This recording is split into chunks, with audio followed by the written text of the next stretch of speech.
This is the Lyndsay Stafford Show. Welcome back to the Lyndsay Stafford Show. Oh, I'm so excited for today's episode. Today I have my friend Angie Van Utrecht here, and Angie is the Director of Operations at Bone & Joint. And unless you've been sleeping under a rock, you have heard of Bone & Joint, and I am really excited to have her talk a little bit about what Bone & Joint is doing, all the great things that are coming, and what her role is in making sure that patients that come in to Bone & Joint have an incredible experience, which as a patient myself, I can definitely attest to that. And so we're excited to see Angie here, have you behind the scenes kind of telling us what's going on with something that is so prominent in Williamson County and beyond that. But here in Williamson County, Bone & Joint is such an integral part of the community. And thank you for being here. Well, thank you, first of all, for having me. I'm excited to be here. Yeah, me too. I mean, we could talk for hours. We could. So we just did a little bit before we started. We had to turn the mics on so we could start. Get on. But Angie, tell us a little bit about you and your role at Bone & Joint and what led you there. Absolutely. Well, I started, believe it or not, in nursing school a long time ago. We won't talk about dates to age myself, but I did it for a year. And right before I started the second year, I was like, I don't want to do this. Like I wanted to do healthcare.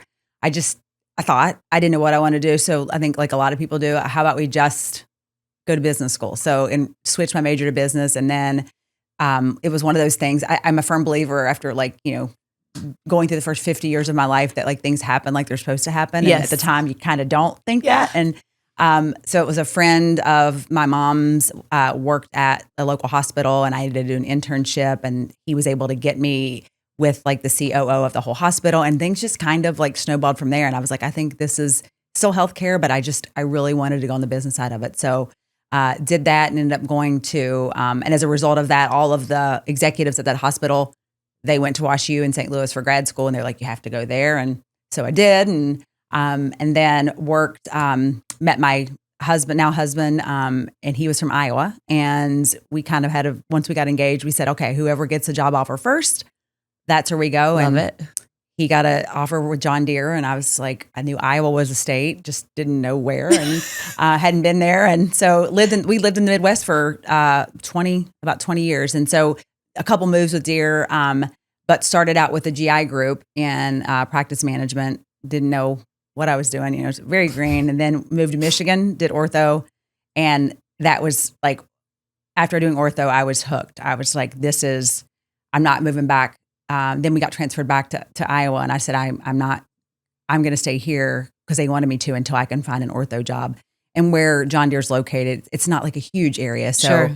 But then lo and behold, an ortho group, one of the two ortho groups in town reached out, and so I did that with them for about 10 years. And, orthopedics is great because there's always something changing. And so I love the type A personalities. Mm-hmm. And so, and then did that for 10 years, and then decided one day that I was like, I'm tired of working for someone. So I'm going to start my own consulting business, and did that. And then took on a big GI client there. And then as part of that role, we started an MSO agreement with Covenant Physician Partners that was based in Nashville, and came here with them a lot, and then fell in love with Nashville and the area.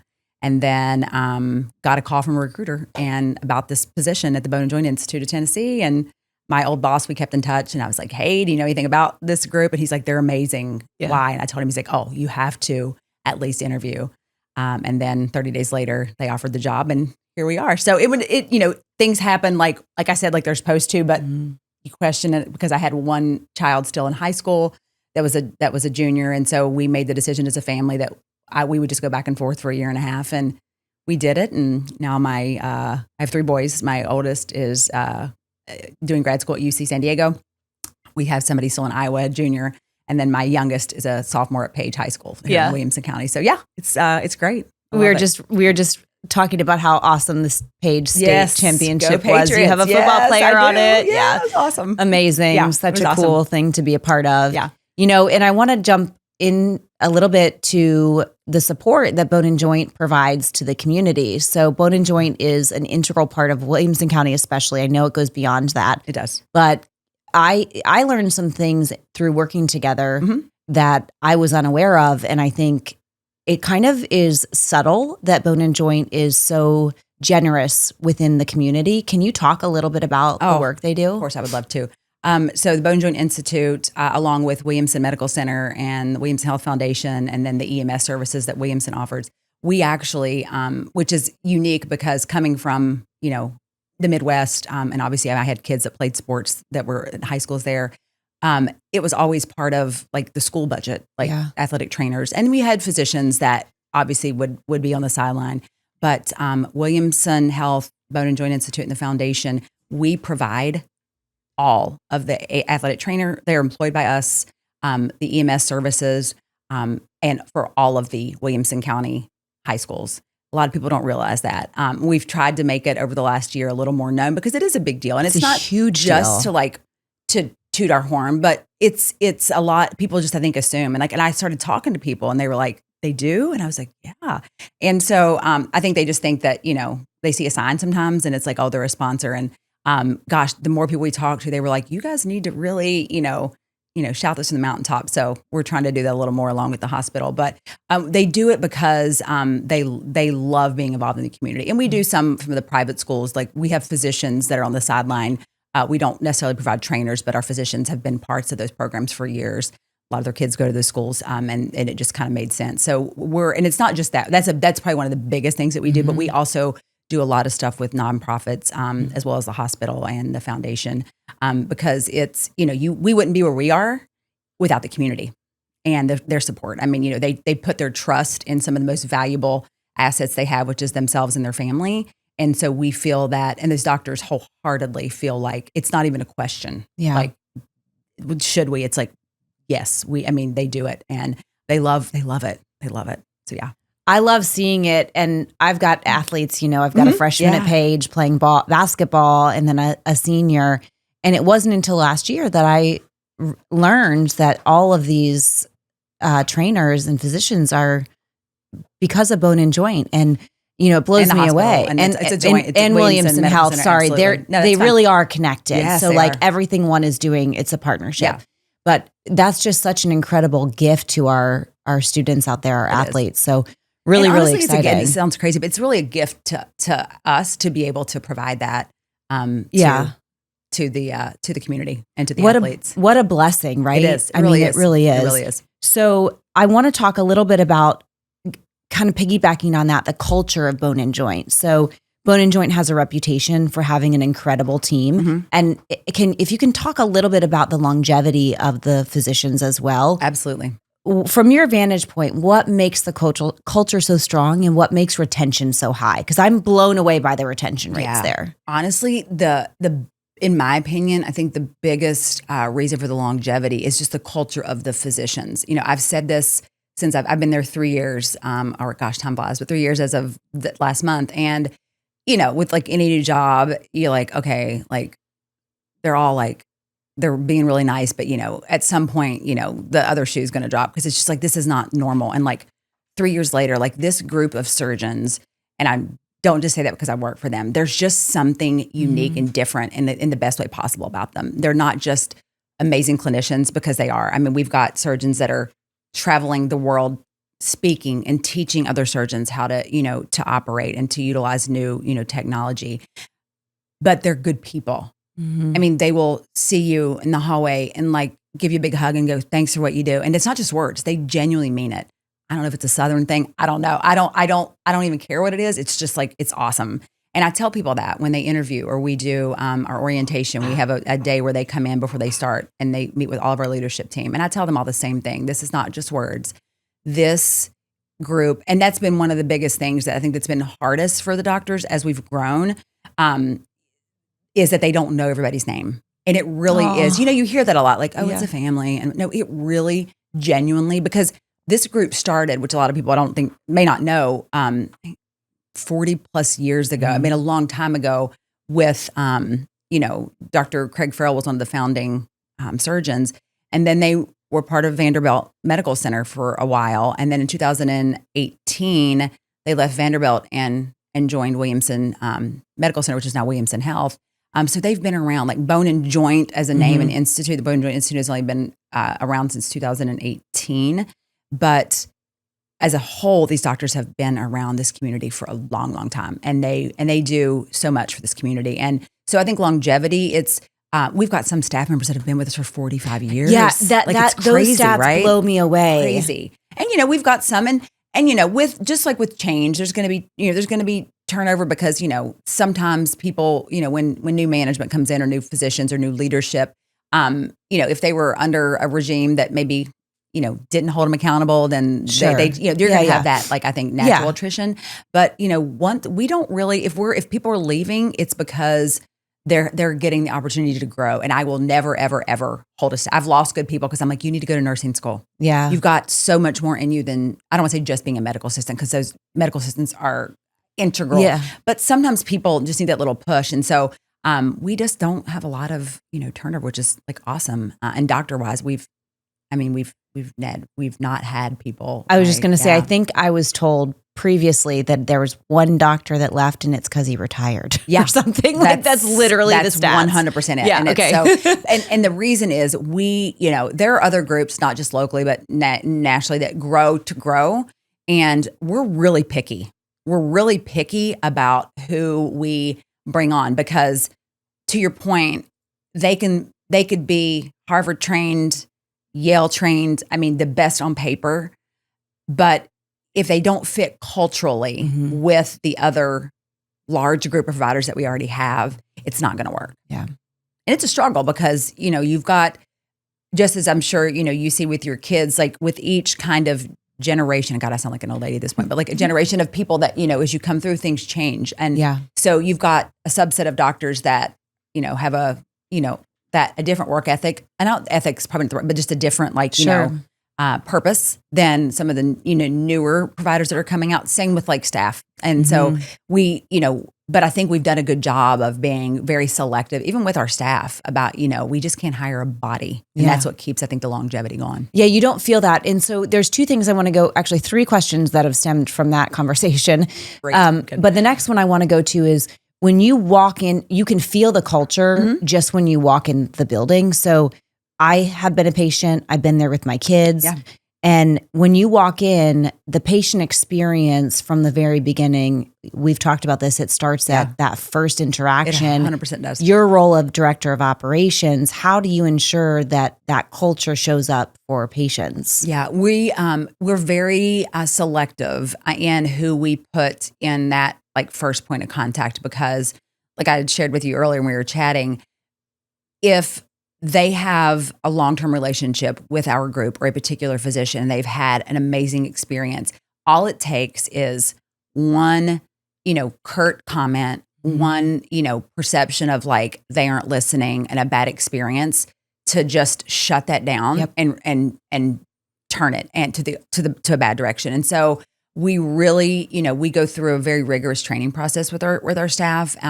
We talk about, perception is reality. So you may be having a bad day, but when you walk off that elevator, you need to turn your frown upside down and you have to fake it because nobody that's checking in, they're here in pain. They're here because they're scared.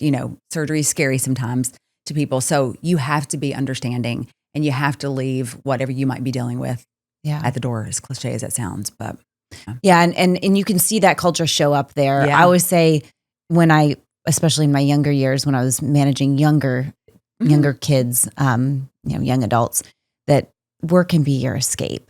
Forget everything you have to deal with and focus on. What a great way to put it. This is your escape from that reality. Right now, for however long your shift is, you get to just be here. Yeah. So let all that go. Yeah.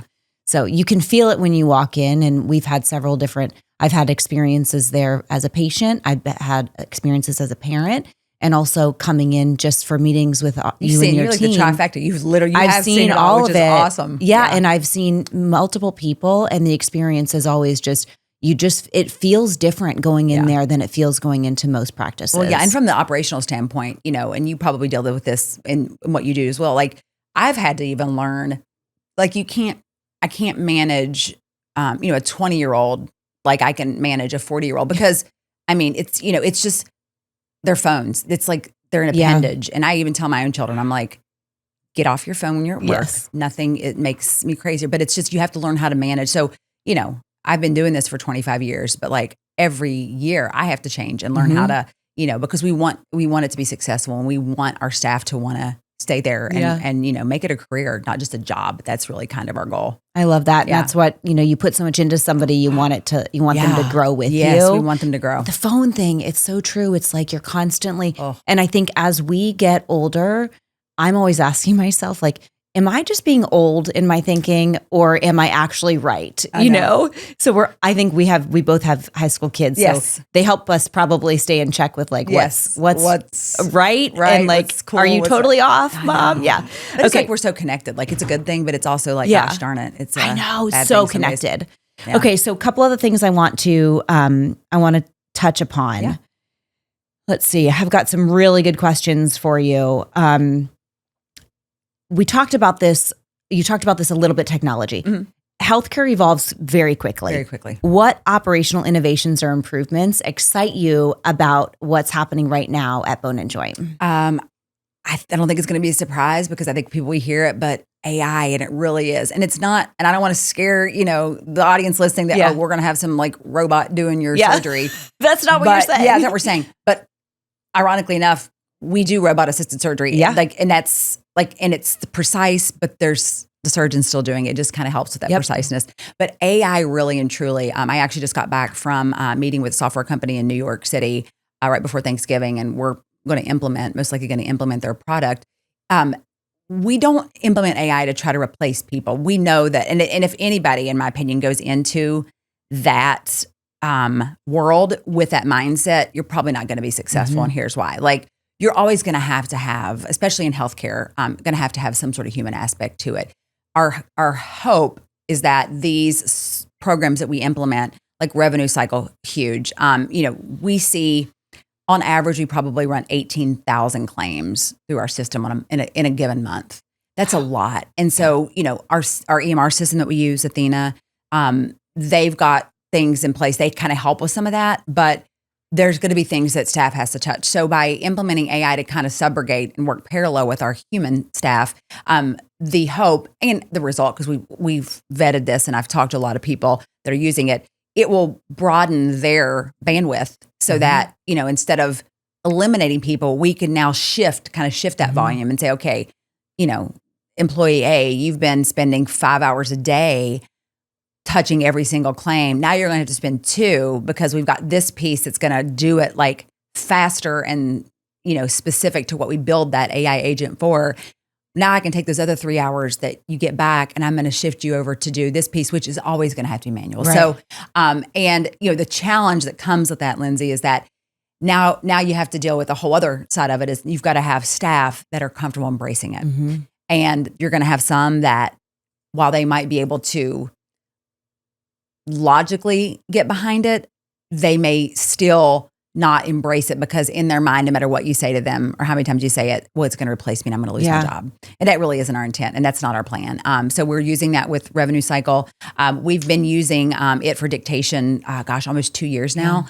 And it's come a long way, even in 2 years. And what we feel like that allows the doctors and the providers to do, the physicians and APPs to do, is spend more time focusing, like one-on-one, looking at the patient, not sitting, here and like talking back and forth, like, because it's really kind of, I say creepy in a good way. It is kind of crazy. Like when you see the end result, it's like, gosh, how did it know that like this is the doctor talking, but that's the patient talking? And it does.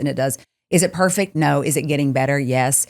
Will it get to the point that it's going to be perfect one day? I think so. I think we're real close. I do think we're close.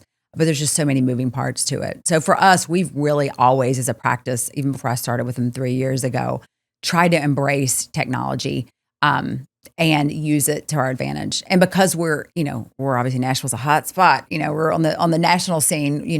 We're on a big stage, so we have a lot of people that reach out to me, like just cold call, be like, hey, we'd like to, have you guys be a beta, site for this. We're actually getting ready to do that with a coding company. Cool. And I'm like, yeah. And if it makes sense, we do it. Sometimes it doesn't always make sense, but we've done that, a lot. So yeah, we're excited about it. It's so exciting. Yeah. I was at an AI seminar this week, a training. Oh, you were? Awesome. Yeah. It was here in Williamson County, put on by a group, and 3 different gentlemen teaching. And one of them made a comment that kind of made me think, wow, like, ChatGPT right now is kind of like the gateway into AI, right? Not necessarily Which what is you're a talking about. blessing in so many ways. It's a lot of good things you can do with it. Totally is. Yes. And he was saying that's like AOL when it started. So imagine, God, what a great example. But great comparison. Imagine how much further we can go because we're just at the starting point. Yeah.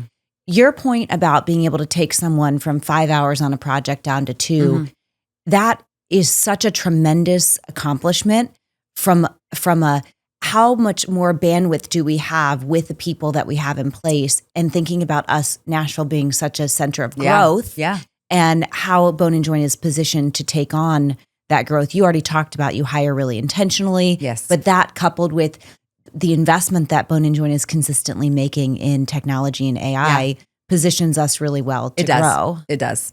And we, that's the other thing that I think makes us a little unique in that, not just here in Nashville or locally, but I think nationwide, if there are a lot of groups that they grow, I hate to say irresponsibly, but it is a little bit irresponsible. They just grow to grow. We've always had a plan of growing intentionally and growing intelligently and not just growing to grow. And so for us, what's worked really well is kind of that orthopedic urgent care / PT model. So all of our satellite urgent cares have a therapy clinic that is either attached to the same like shared waiting room, or like one of our locations actually in Thompson Station and Tollgate, just because like one came before the other, our urgent care, same building, but one's on one floor and the PT is on the main floor. So for us, that model's worked really well. We have one location where it's just in West Franklin. It's just, I don't say just PT, but it's our only PT only location. But and we also put them in areas that either there's growth coming or growth has started. And so we were already having to expand that because we've just really outgrown it. And we've been there a little over 2 years. So we do it intentionally. We look at right now, we only have clinics within Williamson County. But our goal is to, we actually are just, I think I can say it now because I think it's public. And actually I know it is.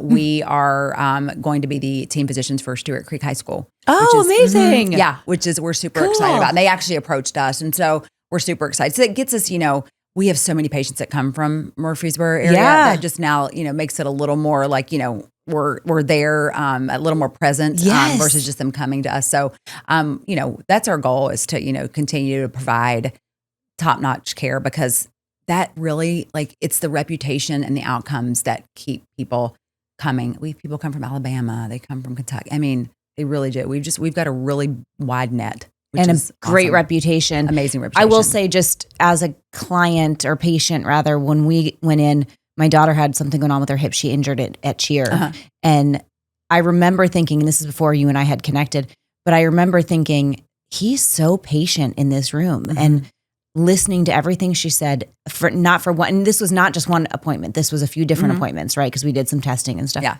And was just so... his bedside manner. And I think that is what I've seen at Bone and Joint that's different than other places. It is. You're absolutely right. They're all very they have, and because sometimes, and having worked in healthcare as long as I have, I jokingly will say, if they have a bedside manner and they're the best, great. But if I have to choose, I don't care if they hold my hand, but I do care if they do the best, if they're the best surgeon, because my husband can hold my hand or my family can hold my hand. But we are very fortunate that honestly, every one of them, to have both. And we see obviously a lot of VIP patients and celebrities just because of where we are. And so, they're referring patients. And I'm like, that's hilarious. Not hilarious to me, but it's just until you live here, you're like, what? Until you live here, you don't really get it. And then you're like, is this real life? Some days I'm just but it is. And so I think, that just the fact that it doesn't matter what genre you are, what your socioeconomic status is or where you live, people, they're trustworthy and they do a phenomenal job, and the reputation precedes them.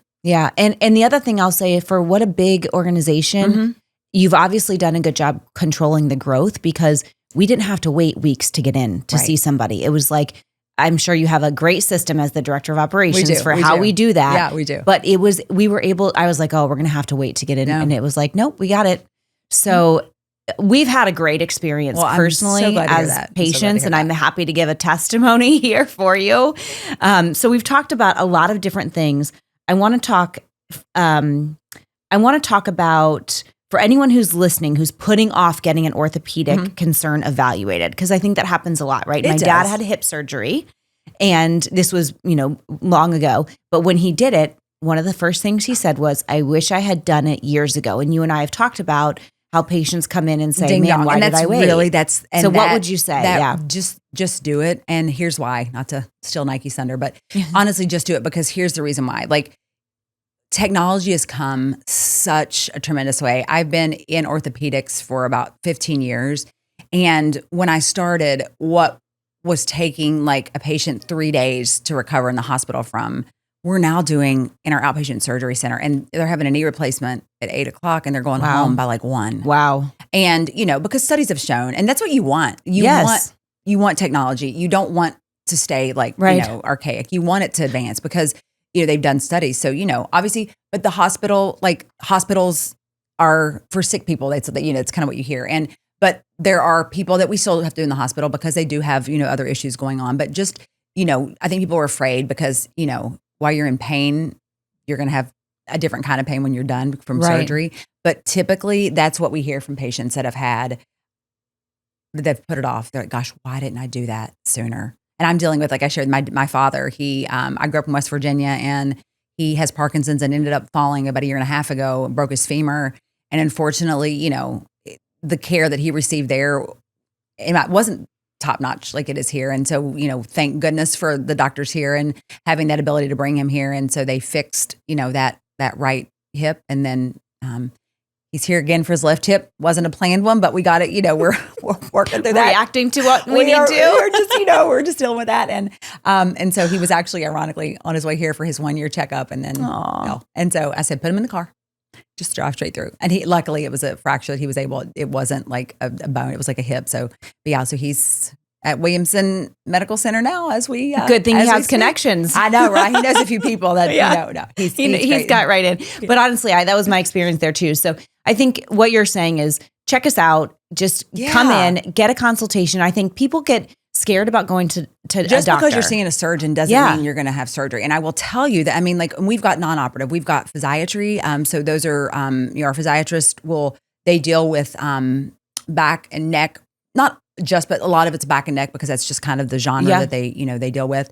But we do, injections. We just because they're a surgeon doesn't mean that they're going to say, oh, well, let's cut you. Let's get that taken care of. They do want to try conservative because not everybody's ready at a point in their life that they can have surgery. And there are other things you can potentially do other than, surgery. So we do have, non-operative. One of the things you'd ask a minute ago was, how, growing and not having the weight. We utilize the APP, so nurse practitioners and PAs. And again, we're very selective about, who, and we've got some amazing, PAs. They work alongside with our physicians, typically are in clinic the same days with them. So it allows us to really see kind of twice as many patients as we normally could because, we've got that physician extender that's working side by side with the physician. So you guys have done such an incredible job building this organization that puts patients first. And honestly, that's really what it's all about. That's the thing. And at the end of the day, the patient has to be our top priority. And it's not just from across, and we preach that until I'm blue in the face. Some days I've got to preach a little louder for the people in the back. But, we preach that from day one because whether you're checking a patient in, whether you're, running a patient for an x-ray, whether you're, putting their charge in to get their bill out the door, it is always about the patient. So we have to do what's best for the patient. So that means you have to be nice when you check them in. That means you have to enter the correct CPT code when you're sending out the bill because if one of those things, it rolls downhill. And if one of those things is done wrong, it sets off an alarm for the patient. Yeah. And so we want to make sure that we always do. And that's always at the forefront of our mind. Patient first. And I will also say this. I've not ever waited very long. Well, good. Like it's always, happen. You know what I mean? I tell people, and that's one of the biggest hurdles, we've got, it's not always comfortable for one of our, patient service specialists in our reception area to have to go out there and be like, hey, Dr. So-and-so's running a little behind. Yeah. And usually people are pretty forgiving. And we just try to tell patients that, and then of course, when they get really upset, I get the call and that's, what I'm there for. Well, and I just try to explain, listen, I understand that, your time is valuable and we're not saying that your time isn't valuable, but just if you can kind of step back and put yourself, in that patient's shoes, if it was you or if it was your family member, would you want them to be like, oh, I'm sorry, our 10 minutes, 15, 20 minutes is up. I'm going to have to go. I don't think you would. And then they're usually fine when you kind of approach it from that standpoint. Because it is and it's a pretty well-oiled machine we've got. It really going. is. And and like I said, I've been several times and we've never waited long at all. And like there's some, like my assistant just made me a dermatologist appointment and it's up against a dentist appointment. I was like, there's no way, because I know I'm going to wait at least 30 minutes there, because that's how they always are. Yeah. And I can't say that about bone and joint, right? I would not expect to wait. In all honesty, I think a good segue into, talking about the feedback, because we take it very seriously. We utilize a lot of different, softwares for sending out reviews, and then every review comes to me. And so, I'm constantly, you got to go review. And I don't even know the last time, truthfully, that I've gotten an email that it was less than a 5-star review. And I think that speaks volumes, because we internally have a rule that if it's a 3-star or below, or even if it's a 5-star with a comment like everything was great except your receptionist was not nice, we have a process and we take it very seriously, and we sit down with that staff member, because they need to understand how they came across. And so we don't just do the reviews just to get likes. We do it and take it very seriously. Yeah, everything is taken seriously. It is. It really is. And I want to, before I ask I want to tell listeners and viewers, where they can find Bone and Joint. But I want to also just say Bone and Joint is a sponsor of both College Grove Neighbors and Neighbors of Franklin that serve over 6,000 communities. We feature a doctor in there. We get to tell the stories. I know. And we love it. We're so grateful for Bone and Joint sponsorship. For you guys giving us that opportunity. We really are. Yeah, we love partnering. And I just, it's always so incredible to see what the doctors are doing and hear their stories. These world-renowned surgeons that are right here at our fingertips. And absolutely. And if you want to check them out and see where you can get in and talk to somebody, because as we age, unfortunately, things happen. I know. And even as getting old sucks. Yes, getting old. It's a blessing, but it's definitely a challenge at the same time. I'm at the point now, I'm like, wait, I think I have to have my glasses on. It's so crazy, because it's like they tell you when you hit 40 and then you're like, whatever. And then I'm like 40. And one day I was like, what's going on? And then by the time 40, I was like, I can't see it. It's so crazy. What happened? It happens so quickly. I know, it does. So Angie, thank you so much for being here today. Thank you for having me. We could stay on all day, but I know we're out of time. You got work to do. So tell everybody where they can find Bone and Joint. You can go to our website. It's www.boneandjointtn.org. Okay, perfect. And then any social media handles you want? We'll put everything in the show notes. Facebook and Instagram, LinkedIn, and then we have our self-scheduling on our app, on our website at the very top, so you can find that there as well. Awesome. Yeah. And you're right here in Middle Tennessee, partnered with Williamson County. Right off of Murfreesboro Road and I-65. That's our main location, and then we've got other locations throughout Williamson County. Fabulous. Yeah. Thank you so much for your time, Angie. Thanks for being here. Thanks for tuning in. If you found value in this episode, share, comment, review, rate, and follow us. Thanks for watching.